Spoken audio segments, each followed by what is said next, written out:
Magandang hapon ng Saturday. Welcome sa Lotto Result Today PH. Narito ang mga resulta para sa 2 p.m. draw, June 13, 2026.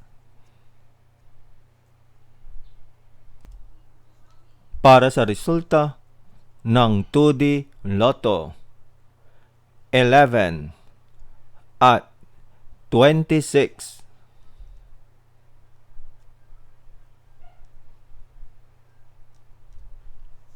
Heto naman ang summary ng resulta ng 2D Lotto kahapon.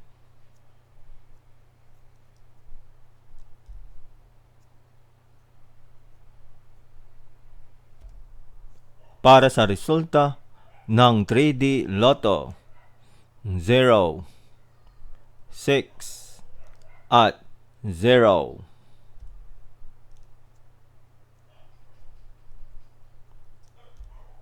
Heto naman ang summary ng resulta ng 3D Lotto kahapon.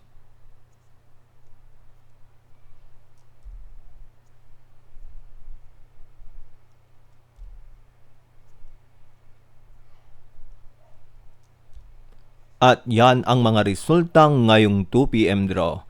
Para lagi kang updated sa mga Lotto draw result, mag-like and subscribe. Maraming salamat sa panonood.